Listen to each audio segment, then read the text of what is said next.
El juego del roller derby se juega con patines tradicionales. La jugadora lleva casco, coderas, muñequeras, rodilleras y poco más. Aloha, bienvenue à l'écoute du premier épisode du podcast Action Roller Derby. Action Roller Derby podcast. Voilà, merci de corriger mon accent. Vous êtes avec Guillaume Guardès au micro et avec Radio Juliet. Hello. Voilà, le podcast est diffusé sur la Kicking Radio. Voilà, on est ensemble pour une demi-heure. C'est une émission relax. On n'est pas des spécialistes chevronnés, mais on s'est fixé comme objectif ensemble d'aller à la découverte petit à petit de la scène roller derby en France, avec de temps en temps quelques petites excursions. Ok, let's go.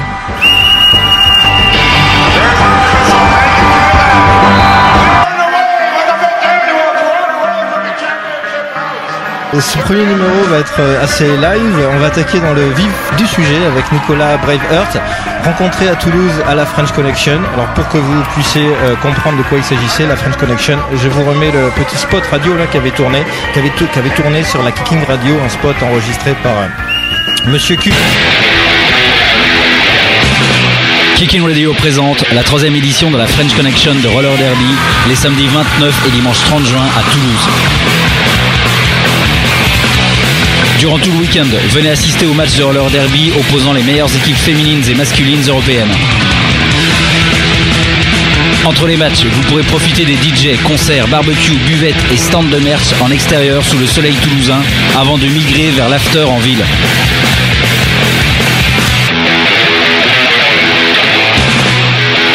La French Connection 2013, un événement Kicking Radio à retrouver sur le site rollerderbytoulouse.com. Ouais, c'était un événement très bien organisé, c'était very friendly. Ils avaient distribué un livret avec les bonnes explications. Il y avait de la bière servie dans des verres spéciaux roller derby. En fait, il y avait 3 niveaux pour la bière. No pack, pack is here au milieu du verre et out of play, c'était juste avant de déborder, quoi. Et en plus d'avoir installé une buvette, Nicolas Braveheart est président de l'asso Toulouse Roller Derby. Et il joue aussi dans les Quad Guards. Il en parle dans l'interview. Ouais, ça c'est du roller derby équipe masculin.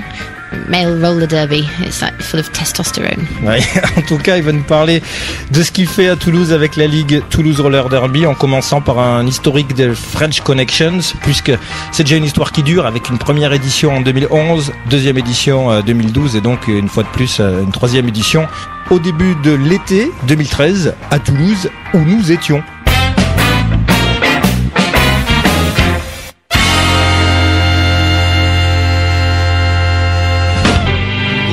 País, oh Toulouse, oh Toulouse. Je reprends l'avenue vers l'école. Mon cartable est bourré de coups de poing. Ici, si tu cognes, tu gagnes. Ici même les mémés aiment la castagne. Oh mon pays, oh Toulouse. Quels ont été tes nouveaux objectifs en tant qu'organisateur sur cette 3e édition ? Par rapport à la première, donc en fait c'était une rencontre où on voulait mettre en avant les grosses équipes françaises, d'accord. Donc il y a eu Paris, Toulouse, Bordeaux qui se sont rencontrés sur le gymnase de la Ramée à Toulouse. Et le lendemain, on a mis en place un bootcamp. Donc en français, on dirait c'est des stages de formation pour les joueuses. Et on a trouvé le concept un peu sympathique, puisque pour nous, ça nous permettait de fêter la fin de saison. Sur la 2e édition, on a fait la même, sauf que c'était encore une fois les 3 grosses. C'était plus les 3 grosses équipes françaises, c'était maintenant nos 3 All-Stars sur Toulouse. Donc il y avait les Nothing Toulouse qui ont rencontré la team Brittany, les Bloca Nostra qui ont aussi rencontré une équipe britannique à leur niveau, et nous, les Quad Guards, on a rencontré une équipe, les Young Men Bastards. C'était un agglomérat de pas mal de joueurs en France. Donc ça s'est très très bien passé. Le lendemain, on a fait aussi un bootcamp. Et cette année, on a décidé de se dire, bon, les bootcamps c'est bien, mais ça limite quand même le nombre de personnes qui peuvent venir sur les événements comme ça. Donc, pourquoi pas essayer de changer de concept. Et on s'est rapproché donc des Anglaises, notamment de Windsor Roller Girl, qui ont inventé un concept de survival, et ça permet de faire rencontrer à peu près une quinzaine d'équipes de 5 joueuses qui viennent d'à peu près de toute la France, et on s'est dit, comme la manifestation marche bien, ça fait toujours venir pas mal de gens, et ben pourquoi pas faire ça fera encore plus venir de gens, et ça, on le voit aujourd'hui, il y a pas mal de personnes qui sont venues, et ça vaut vraiment le coup de faire ça. Écoute, on le voit aux immatriculations des voitures qui sont garées à l'extérieur du gymnase, on voit des voitures avec des autocollants roller derby, donc on est sûr qu'elles sont venues pour l'événement, et c'est Grenoble, c'est Le Mans, c'est voilà, la Bretagne. Ça vient de Bretagne, ça vient de Lille, ça vient de Metz, ça vient de Bordeaux, ça vient de Paris, ça vient de Montpellier, il y en a pas mal, quoi. Est-ce qu'il y a du public qui vient à la manifestation ici et qui connaît pas le roller derby, des nouveaux venus, des curieux? Ouais, je pense, en fait on avait fait le choix de se dire, on met une partie de la billetterie en vente en ligne, qui permettait aux gens qui viennent de loin de garder leur place et d'être sûrs de pouvoir rentrer. Et après, ce qu'il faut savoir, c'est que sur Toulouse, on fly énormément, beaucoup d'affiches, etc. On a un partenaire, Sgt Pepper, qui nous permet de le faire. Donc on a distribué sur Toulouse plus de 20 000 flyers. Donc aujourd'hui, on est en turnover correct sur la manifestation, avec des moments où c'est complet, des moments où il y a un peu de place, etc. Donc ça tourne pas mal, et il y a beaucoup de Toulousains qui sont venus suite à la distribution de flyers en ville, quoi, qui sont intéressés, qui se disent, ah, c'est quoi ce sport, on vient voir, quoi. Est-ce que ça pourrait être encore plus gros, jouer dans un gymnase plus grand, avec notamment plus de places assises, parce que là où on est aujourd'hui, on a quand même une limitation de jauge. Ouais. Aujourd'hui, on est limité dans les 500 places, clairement, entre assis par terre et dans les gradins. On l'a vu tout à l'heure en match quad guard contre les Southern, c'est blindé, et clairement le gymnase est trop petit. Bon, ça fait partie des négociations avec la mairie, photo à l'appui, bonne ambiance et congratulations de la part des gardiens, etc. Je pense qu'il faudra monter un dossier pour l'année prochaine pour essayer de voir encore plus grand, mais bon, ça reste à étudier et à voir ce que ça va donner.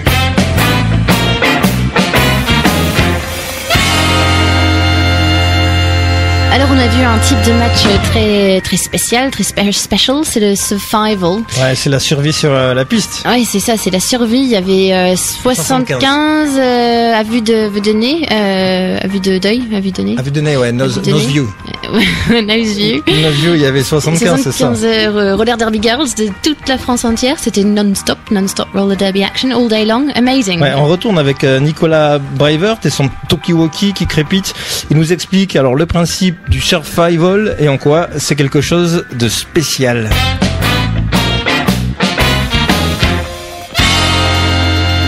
C'est spécial dans le sens où c'est des équipes de 5, d'accord, et elles jouent des jams de 2 minutes. Voilà, pas moins et pas plus. Donc à aucun moment elles peuvent faire de call, même si elles sont lead. Donc ouais, c'est obligatoirement 2 minutes. Donc les 2 minutes, il faut les tenir, d'accord, face à une équipe qui change constamment, puisque les 15 équipes rencontrent les 15 équipes. Donc ça commence le matin à 10h, ça finit à 16h10 le dimanche soir. Donc ça dure très longtemps. On a dans le livret un tableau qui montre toutes les rencontres entre toutes les équipes. Et l'avantage, c'est que ça permet à des équipes jeunes, des filles par exemple qui sont dans une ligue qui débute, de se dire bon bah on va le tenter, et qui vont rencontrer pour certaines équipes des véritables tueries qui vont les bousiller. Bon, on peut voir que tu es un homme très occupé et très sollicité, parce qu'on entend ton toki qui sonne. Il faut dire que tu as énormément de casquettes, hein. On prendra le temps ultérieurement, hein, dans le futur d'approfondir tout ça. Si je me trompe pas, tu es coach de ton équipe? Non. Ah, je me trompe. Tu te trompes pas. Ah, okay. J'ai arrêté, j'ai choisi entre coacher et faire arbitre. Ah d'accord, voilà, j'allais le dire, voilà, l'arbitrage, tu joues en masculin. Oui. Voilà. Et tu as aussi visiblement des grosses responsabilités d'organisation et de communication. Je suis président de l'asso depuis qu'on l'a monté en 2010. Ouais. Okay. Je te propose de te laisser répondre à tes nombreux appels au Toki, parce que tu es demandé de partout. Ouais, et puis on prend rendez-vous pour approfondir tout ça. Ok, merci beaucoup. Merci à toi.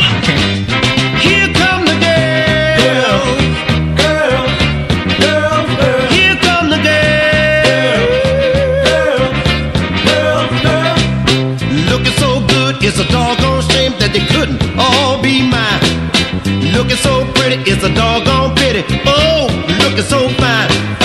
Look out, brother, let me get a little closer to the one I love.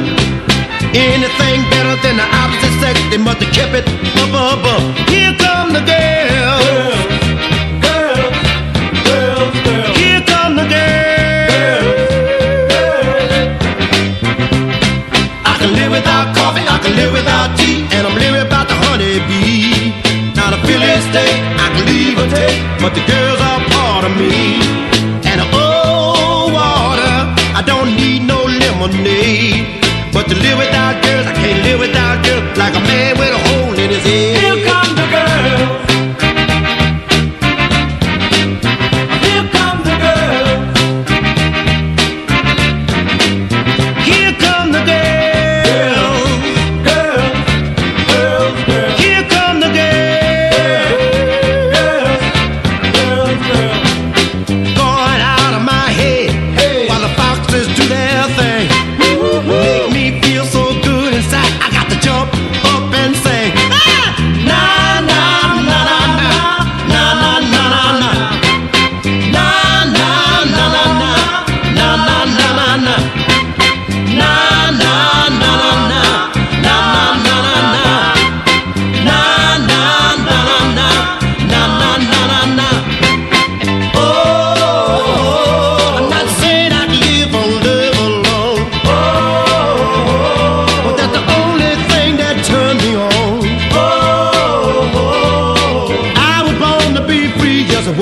freedom of choice, ring that bell, give all the girls to me. Here come the girls, girls, girls, girls. Here come the girls, here come the girls, girls. Enfin des filles. Deux témoignages à Lizzy Rider d'abord, suivi d'une interview un peu plus longue avec G.I. Jane de l'équipe Blue Moon Terrorist et puis membre des Paris Roller Girls. Alors Lizzy Rider, c'est juste un petit témoignage, hein, voilà, un petit bout où elle s'exprime sur le survival, et on diffusera l'intégralité de l'interview prochainement dans laquelle Lizzy Rider nous en dira plus sur son équipe chez elle à Nantes. Et puis elle publie aussi le premier magazine imprimé de roller derby en France, c'est Deadly Kiss, Collect Them All. On va en parler, c'est juré, mais dans l'immédiat, juste avant d'écouter G.I. Jane, hein, donc c'est Lizzy Rider qui nous donne ses impressions sur sa première expérience de survival.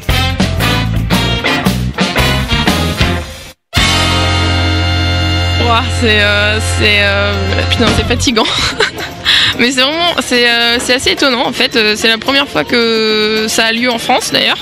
C'est la première fois que j'y participe moi personnellement. Je trouve ça hyper bien en fait, parce que du coup c'est des équipes de 5 joueuses à chaque fois. C'est toujours les mêmes en fait qui vont jouer. Et là elles sont constituées par des joueuses qui viennent d'un peu partout. Donc on joue pas forcément avec ses coéquipières, avec les filles de sa ligue. On est vraiment mélangés. Ça c'est hyper bien. C'est hyper formateur d'apprendre à jouer avec des filles à qui on n'a pas habitude. C'est assez intense parce que on joue quelques jams d'affilée de 2 minutes. C'est là on sent qu'il faut du cardio, de l'endurance, tout ça. Et puis on s'arrête pendant 1 heure, donc on a le temps de se refroidir. Et puis arrivé à la fin de la journée, on commence à être un peu cuite, on manque de concentration, etc. On sent la fatigue vraiment s'installer, mais c'était une super journée quoi. C'est-à-dire qu'il faut bien comprendre qu'il y a 15 équipes, chacun passe contre tout le monde, donc on joue 14 fois puisqu'on joue pas contre soi-même, voilà. Ouais. Et il n'y a pas de possibilité d'interrompre le jam. Hein. Voilà, c'est les 2 minutes, il faut aller jusqu'au bout. Jusqu'au bout, ouais. Donc c'est pareil là, mentalement, je pense qu'il faut se motiver quoi, parce que c'est ouais. Mais c'est vraiment c'est physique quoi.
G.I. Jane. G.I. Jane, voilà. C'est la féminisation de G.I. Joe. Non, tout simplement que je m'appelle Jinan et que j'ai voulu garder un petit peu mon prénom, donc du coup j'ai changé en G.I. Jane. Alors toi tu joues actuellement à Paris. Oui, exactement. Mais c'est pas ta ligue d'origine. Alors oui, maintenant c'est ma ligue, mais avant j'étais sur Tours, donc je faisais partie des Silly G's. Et puis, mais avec les Silly G's, je n'ai jamais joué de match, mais j'ai joué un tournoi avec les centrifugeuses. Donc c'est l'équipe de la région centre, parce qu'il n'y avait pas suffisamment les différentes équipes des différents départements de la région centre n'avaient pas suffisamment de joueuses MSIsées pour pouvoir prétendre faire des matchs. Donc du coup on a créé les centrifugeuses. Donc ça a été mon premier tournoi et mes premiers matchs au sein des centrifugeuses. Et je suis partie, donc j'ai fait ça en février cette année. Et ensuite j'ai joué depuis mars, je suis chez les PRG. Donc, d'accord. Voilà. Quand tu dis, alors on va décoder un peu, quand tu dis MSIsé, ça veut dire qu'il n'a pas passé ses minimum skills, c'est ça? Voilà, tout à fait. Voilà. Alors, les minimum skills, c'est une sorte de contrôle que la joueuse possède bien un certain nombre de capacités minimales. Voilà, tout à fait, c'est ça. Alors c'est pourquoi? C'est pour patiner en toute sécurité vis-à-vis de soi-même et des autres Exactement. C'est vraiment pour la sécurité, pour savoir si elle est apte à pouvoir jouer des matchs ou des scrimmages en toute sécurité, qu'elle ne soit pas dangereuse pour elle-même déjà et aussi pour ses adversaires. Et voilà.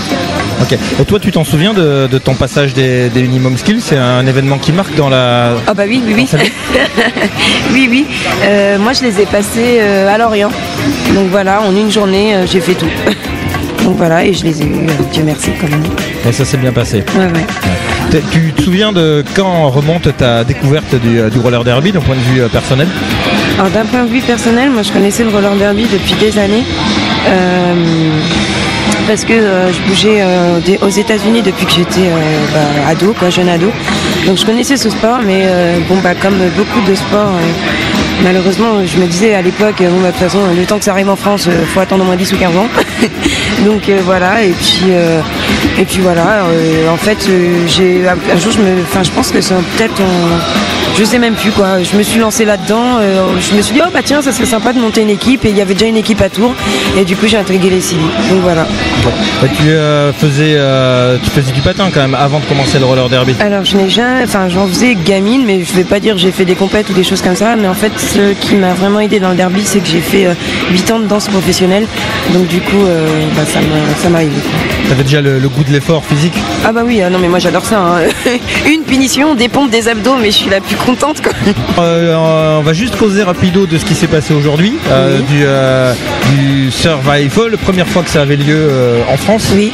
Alors comment toi tu l'as vécu de l'intérieur, cette façon de pratiquer le jeu? Alors de l'intérieur, disons que là, comme il y avait 15 équipes de plusieurs ligues et tout, ce qui était un petit peu complexe, c'était de reconnaître qui était qui. Donc de pouvoir un petit peu voilà, dire bah tiens, celle-ci il faut faire attention, celle-là elle joue comme ça, voilà. Enfin bon, moi je sais que personnellement j'aime bien avoir un petit avis avant de rentrer sur le track. Donc voilà, savoir un petit peu à quoi on s'attend. Donc ça aide toujours aussi pour nous, pour l'équipe, pour savoir comment jouer, comment adapter notre jeu et tout.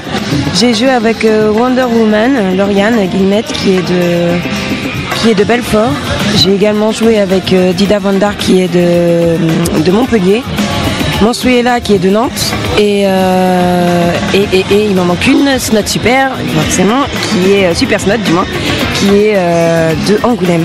Donc en fait on était joueuses, on se connaissait toutes un petit peu les unes les autres et en fait on n'avait jamais eu l'occasion de jouer ensemble. Donc c'était pour nous une première. Donc voilà, ça nous a fait plaisir. Est-ce que c'est pas difficile de mettre en place des stratégies quand on n'a pas une expérience de patinage et d'entraînement régulier ensemble?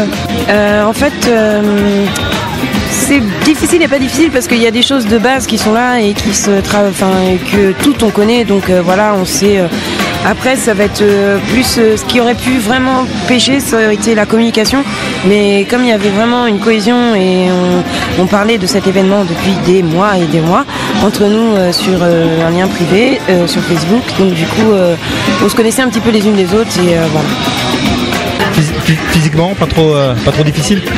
Non, pas trop difficile parce que nous on s'est trouvé un bon rythme.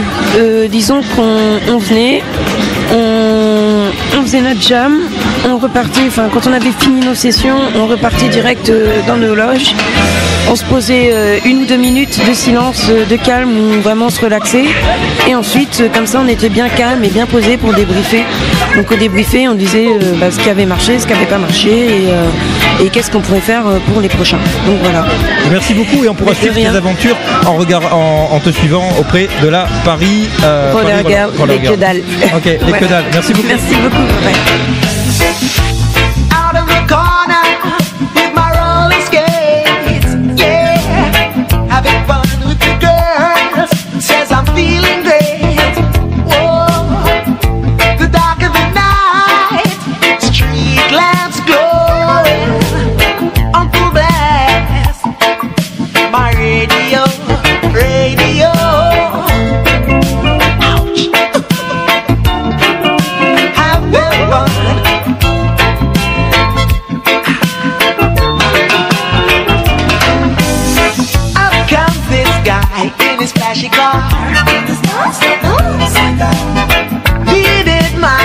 Said he lost his way.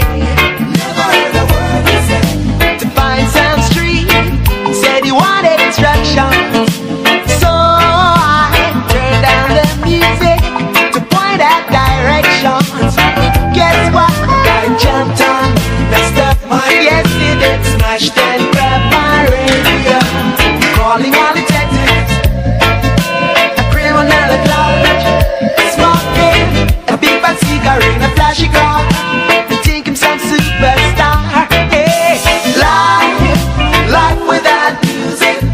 Si vous voulez savoir tous les scores, on va garder le suspense en entier. Vous allez juste vous diriger vers le site. Oui, le site c'est www.rollerderbytoulouse.com. Voilà, donc ils mettront tout ça à jour, les amis de Toulouse. Bon, faut savoir que l'équipe qui a fini en haut du tableau, c'est quand même la HK Team. Qui était composée de Carla Karcher, Hooligan, Blitz Purple Cat, Gara Lagarce et Bestia Loca. Voilà, on a fait, bravo les filles, et on a fait d'autres interviews à la French Connection comme il y avait du monde et on va les diffuser bien entendu au cours des prochains épisodes de ce podcast. Yeah, stay tuned for more roller derby action and interviews. Voilà, on a utilisé plein de mots comme bootcamp qu'on a un peu expliqué, minimum skills, on a un peu expliqué aussi des mots comme track, scrimmage par exemple, donc on prendra le temps d'expliquer tout ça. Ok, merci, thank you. Et un petit retour sur la playlist du jour pour celles qui veulent se faire des listes de MP3 pour avoir du son dans les oreilles quand elles partent en randonnée de roller.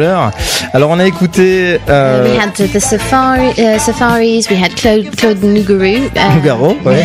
Nougaro, Ernie Kado, Metallica and some Steel Pulse with the roller skates, le reggae music. Ouais. Voilà, donc c'était le premier épisode de Action Roller Derby, first episode. Rendez-vous pour le prochain. Vous pouvez vous abonner à ce programme ou nous contacter en vous connectant sur le site www.actionrollerderby.com. Voilà, l'émission, vous pouvez le faire, ça marche aussi. L'émission est diffusée sur la Kicking Radio, dont on salue les auditeurs, surtout ceux qui ne connaissent pas forcément le roller derby, qui découvrent et qui, j'espère, vont soutenir leur équipe locale. Voilà, pour Action Roller Derby, c'était Guillaume Guardes au micro. À la prochaine, hasta luego. Bye bye, I'm Rodeo Juliet. Until next time, keep on rolling. Only thing that I detest is the man who steal my wireless. Him have to run like a fugitive. Him have to run from detective. Him have to run like a fugitive.